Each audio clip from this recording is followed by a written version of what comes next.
अब हम लोग सीएनटी एक्ट को चैप्टर वाइज स्टार्ट करते हैं। तो देखते हैं सीएनटी एक्ट में कितना चैप्टर है। टोटल है 19 चैप्टर है सीएनटी एक्ट में। और धारा कितना है, धारा है 271। और कितना अनुसूची है इसमें, टोटल 2 अनुसूची है। और सीएनटी एक्ट में कितना बार संशोधन हुआ है, अभी तक 26 बार संशोधन हुआ है। सबसे पहला हुआ था 1920 में और वर्तमान 2016 से प्रस्तावित है। सीएनटी एक्ट का पहला चैप्टर अध्याय 1। अध्याय 1 में कितना धारा है, धारा 1 से 3 तक है।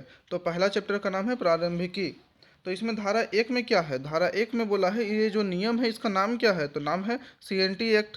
और इसका प्रसार मतलब कि ये कौन कौन सा एरिया में झारखंड में लागू है, तो ये क्या है, उत्तरी छोटा नागपुर, दक्षिणी छोटा नागपुर, पलामू प्रमंडल और कोल्हान में, इस क्षेत्र में ये लागू है। धारा 2 में कहा गया है कि पुराना जो भी नियम था अभी तक जो चला आ रहा था जमीन से संबंधित, वो इस नियम के आने के बाद क्या हो जाता है, खत्म हो जाता है। और अब से क्या लागू होगा, सीएनटी एक्ट।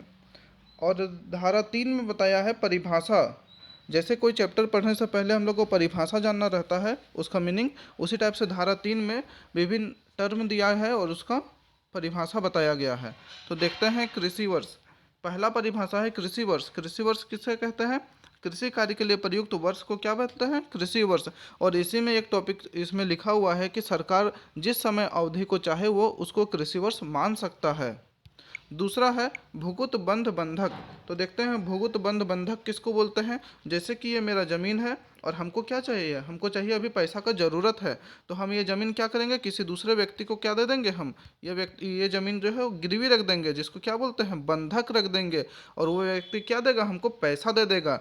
तो ये ज़मीन हम इसमें बंधक रख दिए, मान लीजिए 7 साल तक दे दिए इसको बंधक में। तो ये ज़मीन में जो भी अनाज उगेगा उस पर किसका अधिकार होगा, मेरा होगा कि इसका होगा, तो इस पर अधिकार होगा इसका, जिस पर हम लोग बंधक दिए हैं अनाज, वो 7 साल तक रखेगा और 7 साल के बाद ये ज़मीन हमको वापस दे देगा।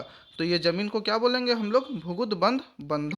अब देखते हैं हम लोग जोत। जोत किसको बोलते हैं, रैयत का ज़मीन को क्या बोलेंगे हम लोग, जोत। रैयत को समझ लीजिए किसान। तो किसान का जो भी ज़मीन है उसको क्या बोलेंगे हम लोग, जोत बोलेंगे। अब देखते हैं हम लोग कोड़कर।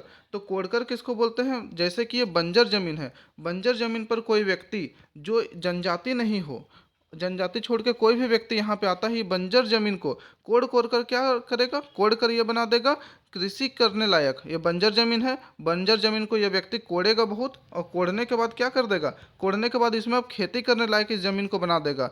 तो कोड़ कर जो जमीन बनाते हैं उसको बोलते हैं कोड़कर जमीन। अब हम लोग देखते हैं भूस्वामी। भूस्वामी किसको बोल सकते हैं, और भूस्वामी को हम लोग समझने के लिए दो तरीका से समझते हैं। सबसे पहला माध्यम है टैक्स। तो जो जिसको टैक्स देता है वो उसके लिए भूस्वामी हो गया। जैसे कि हम रैयत, रैयत का मतलब सिंपल समझिए किसान। किसान किसको टैक्स देगा, किसान देगा जमींदार को। तो हम लोग बात कर रहे हैं 1908 में, 1908 में जमींदारी प्रथा चलता था। तो किसान किसको टैक्स देता था उस समय, जमींदार को। तो किसान के लिए भूस्वामी कौन है, किसान के लिए हो जाएगा जमींदार भूस्वामी हो जाएगा, ठीक है। लेकिन जमींदार क्या सारा टैक्स को अपने पास रखता था, नहीं, वो टैक्स किसको देता था, वो देता था सरकार को। तो जमींदार के लिए भूस्वामी कौन हो गया, सरकार। यह हुआ टैक्स के माध्यम से। लेकिन अब समझते हैं भूमि के तरीका से। तो जो जिसको भूमि देता है काम करने के लिए वो उसका भूस्वामी हो जाता है। जैसे सरकार के पास सारा जमीन है, सरकार किसको दे दिया, सरकार जमीन दे दिया है जमींदार को। तो जमींदार के लिए भूस्वामी कौन हो गया, सरकार। और जमींदार किसको जमीन देता है, रैयत को। तो रैयत के लिए भूस्वामी कौन हो गया, जमींदार। अब हम लोग देखते हैं स्थावर शर्त। स्थावर शर्त क्या होता है, स्थावर शर्त बोलते हैं जैसे हम लोग ज़मीन का हम लोग क्या भरते हैं, टैक्स भरते हैं। लेकिन हम लोग ज़मीन के बदले जो भी अन्य टैक्स भरते हैं उस अन्य टैक्स को ही हम लोग क्या बोलते हैं, स्थावर शर्त। अब देखते हैं काश्तकार। काश्तकार किसको बोलते हैं, रैयत के अधीन भूधारण करता। मतलब कोई बड़ा किसान है, अब बड़ा किसान अकेले इस खेत में तो खेती करेगा नहीं, उसको वो क्या रखेगा, वो लेबर को रखेगा। तो जो हम लोग लेबर आजकल के डेट में देखते हैं ना, जो ज़मीन पे जो खेती करता है उसको हम लोग क्या बोलते हैं, काश्तकार। काश्तकार एक हिसाब से बहुत छोटा रैयत। अब हम लोग देखते हैं पुनर्ग्राह्य भूधृति। तो हम लोग देखते हैं भूधृति क्या है। भूधृति को हम लोग चर्चा कर चुके हैं। जैसे कि ये व्यक्ति है, इसका जो भी ज़मीन है, और जो इसके मरने के बाद ये जो ज़मीन है ये किसको ट्रांसफ़र हो जाता है, इसका बेटा को। तो जो वंशानुगत रूप से जो हम लोग को ज़मीन मिलता है उस ज़मीन को क्या बोलते हैं हम लोग, भूधृति बोलते हैं।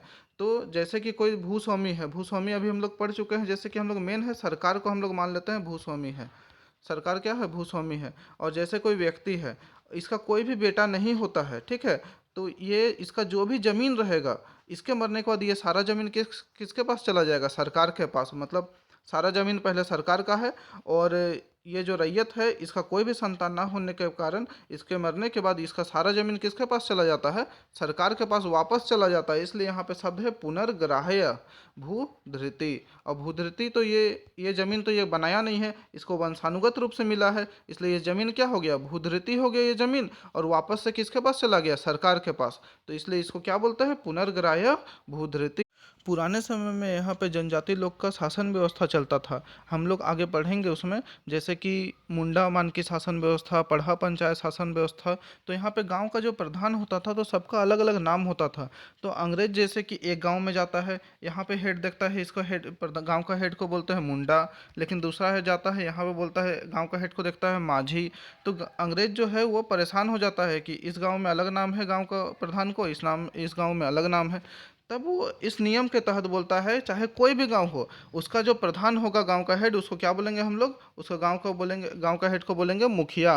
वो भी इस परिभाषा में दिया हुआ है।